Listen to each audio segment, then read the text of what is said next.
Tony Ferguson, in a recent interview with MMA Junkie, spoke on being offered Michael Chandler as an opponent. He said that the UFC keeps shuffling him down the list and said that Dana White treats him like crap. For Chandler, I mean, think about this, man. How many times are you going to put another person in the shuffle on cards next? You're going to keep shuffling me down on the list? What, because I'm Mexican? What's up, Dana? You don't like Mexicans? You don't like brown people? I'm not going to call you a racist, but what the f***, man? What'd I do to you? Why you treat me like my last name's Ferguson. I don't want to get mad anymore, Bond. I don't. And I'm not going to.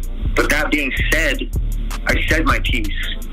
I'm too busy working. I got Lloyd and them to work on my contracts. If they don't want to pay me to fight, then dude, I'm not going to moan. I'm going to keep working. But people won't buy their pay-per-views. And then they're going to let their friends know. And then their friends are going to let somebody else know. Because when you have a good time at somewhere, you're going to tell only like 3 people. This is what I learned in the restaurant business and the hospitality management.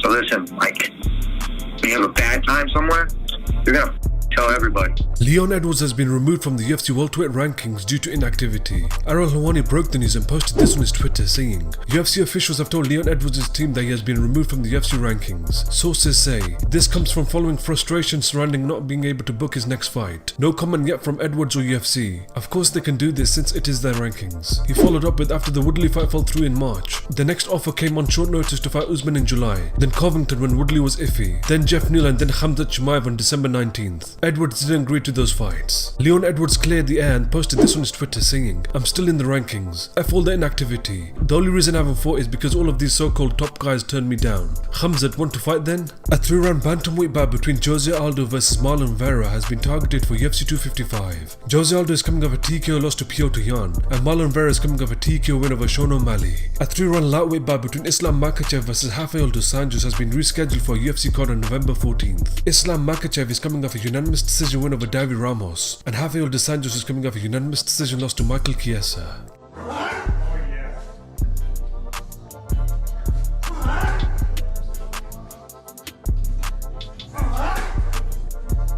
Straight killer.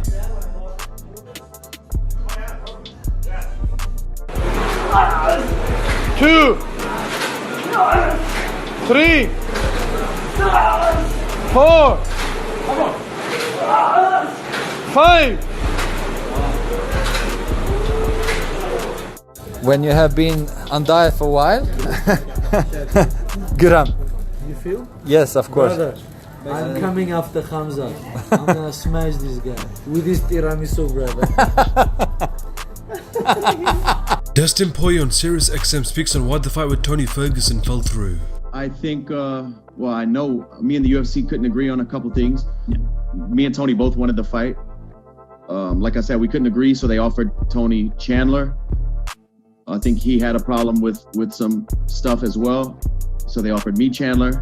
We weren't seeing eye to eye on the offer, and that's kind of what happened. It just fizzled out like that. Well, you know, going back to that fight, kind of not coming together. It wasn't like I was standing there and telling the UFC F you and telling Dana F you. It was just like, you know, this is business. If it works, we're gonna do it. If it doesn't work, the show goes on, which we all know. It wasn't like bad blood. It was just, it didn't fit. The pieces didn't fit in place for that particular date.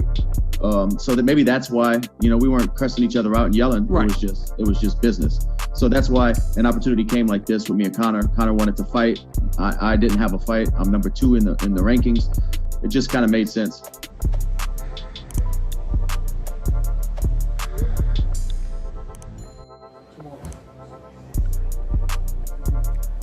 All right, boys and girls, here we are. Thinking about this moment for 11 years. Oh, hey, this is called your wife would kill you if she knew what you were doing. It may be your boss, maybe Dana. We'll find out. Ready?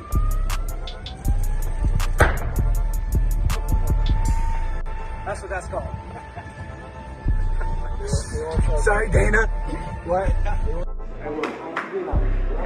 Okay, I will. Do what? I'm gonna send you my room. Okay. All right. All right.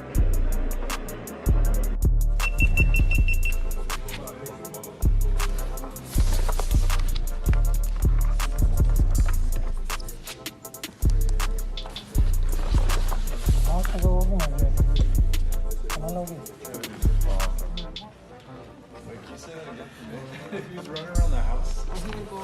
would feel that was in class when I was supposed to be taking notes. Oh my god. Nice.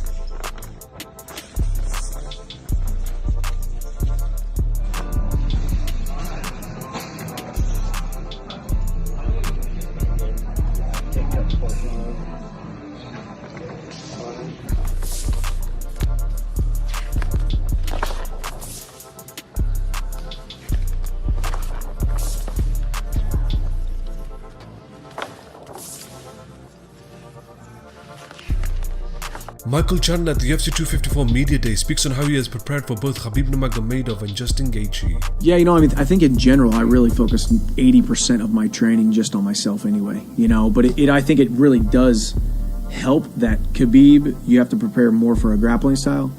Gaethje, you need to prepare more for that striking style, striking defense and offense. So somewhere in the middle is the perfect game plan for kind of both of them, if you will. So I'm constantly trying to get better as a complete mixed martial artist. I've said it for years. I think my grappling will rival Khabib's, and as you guys have seen with my past performances and the dogfights and the wars that I've been in, I'm also not afraid to go out there and sling leather with Justin Gaethje for 5 rounds. So either way, I'm going to be prepared, and I even think that I may be more prepared for them if bad luck does befall the UFC, because I've prepared for them and they haven't prepared for me. So we'll see how it all plays out. Good morning, guys. Today, start early, 8 a.m., first training. Me e Michel. A gente vai começar o treino agora cedinho, 8 da manhã. Aí a porrada toda. Peguei uma porrada ontem já.